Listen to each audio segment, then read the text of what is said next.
तो आपको बता दूं रियलिटी क्या है। रियलिटी ये है, पाकिस्तान का प्राइम मिनिस्टर वही स्टेटमेंट बनाएगा जो आर्मी चीफ बोलेगा। अगर आर्मी चीफ बोलेगा ये नहीं बोलो तो नहीं बोलेगा, क्योंकि पाकिस्तान की आर्मी पाकिस्तान को रन करती है, प्राइम मिनिस्टर नहीं करता। दूसरी बात यह है कि अब वो एडमिट कर रहे हैं कि पाकिस्तान हमारे बेसिस पे, नूरगांव पे बेस पे, सरगोदा पे और बाकी बेसिस पे हमला किया है और हमारे कई बड़ा माल का नुकसान हुआ है, कंस्ट्रक्शन का नुकसान हुआ है, रनवेज का नुकसान हुआ है। किराना हिल्स में अटैक हुआ सरगोदा, वहां नुकसान हुआ। मानने लग गए हैं। क्यों मानने लग गए हैं? क्योंकि उन्होंने जो गिड़गिड़ाए जो थे अमेरिका के पास कि संधि कराओ, संधि कराने के लिए दबाव यही था कि हम पे एयर अटैक हो रहा है।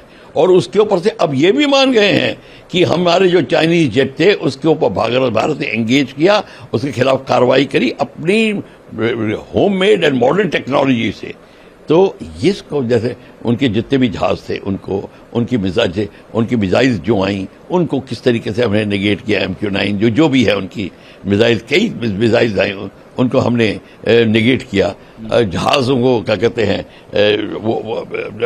उनके जहाज इतने एफिशिएंट नहीं प्रूव हुए J-17, J-20, J-10 वगैरह जितने की वो कहते हैं।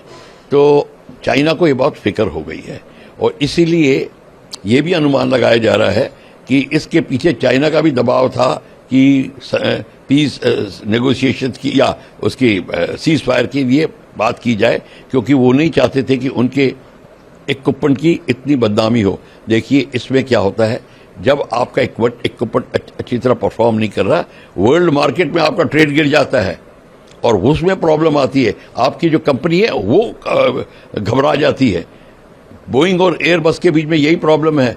कहीं बोइंग की जो प्रॉब्लम रिपोर्ट होती है तो बोइंग कंपनी हिल जाती है और उस खबर को दबाने की कोशिश करती है।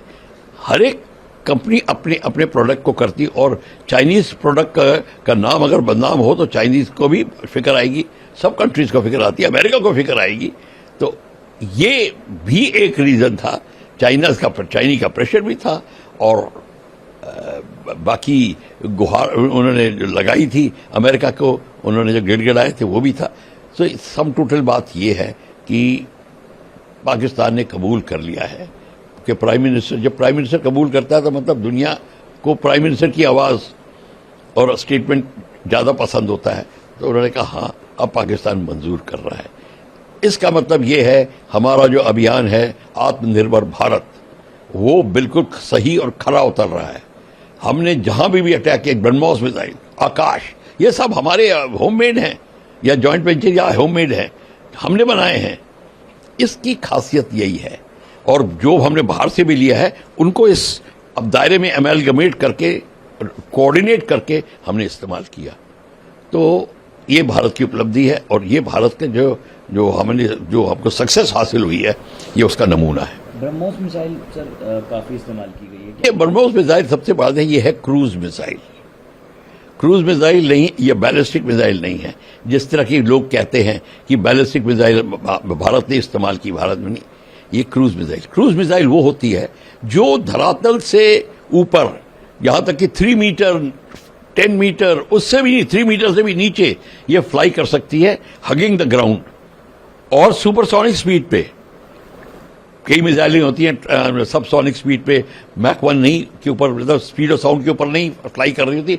ये मैक 3 पे फ्लाई करती है, 3 time the speed of sound, और अभी तो 300 किलोमीटर तक जा सकती है। हमने MTCR में missile technology control regime sign किया हुआ है और उसके तहत अब और R&D हो रही है और हम इसको बता के हम अपने रेंज का इंक्रीज करने का भी ब्रह्मोस का हो रहा है। ब्रह्मोस का 450-500 किलोमीटर के बाद और भी इंक्रीज रेंज की बात होगी। और ब्रह्मोस को ये काफी हैवी मिसाइल है और हैवी वॉरहेड है, तो जब लगता है तो धमाका बहुत जबरदस्त होता है। इसका मोमेंटम भी इतना सारा है और इसको कोई इंटरसेप्ट नहीं कर सकते आप उसको पकड़ ही नहीं सकते। और इंटरसेप्ट करने के लिए इंटरसेप्टर की स्पीड कुछ होनी चाहिए। देखिए जब आप रडार को मिसाइल को पकड़ते हैं तो आपका जो वेपन लॉन्चर है उसको पता होना चाहिए मैं कहां पे मिसाइल फायर करूं कि इंटरसेप्ट ये होगा। आप इस डायरेक्शन में जा रहे हैं तो यहां पे एम करेगा ताकि आपका कॉन्टैक्ट पॉइंट ये होगा। इसका आप कैलकुलेट ही नहीं कर सकते क्योंकि एक तो आप देख ही नहीं रहे ये कहां से आ रही है, ये लो फ्लाई करती है।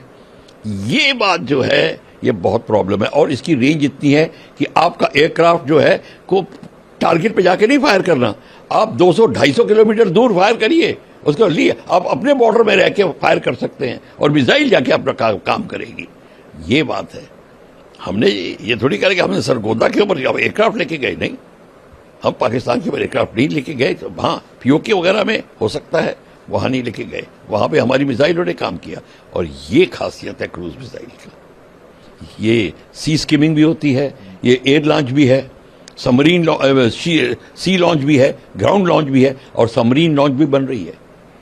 तो ये है ब्रह्मोस मिसाइल का कमाल। अब हल्का भी बनाएंगे, ताकि ये भी देख रहे हैं, अभी जहाज एक मिसाइल ले जाता है, अब ये भी प्लान हो रहा है कि एक जहाज 3 मिसाइल ले जाए, हल्का बना के उसको।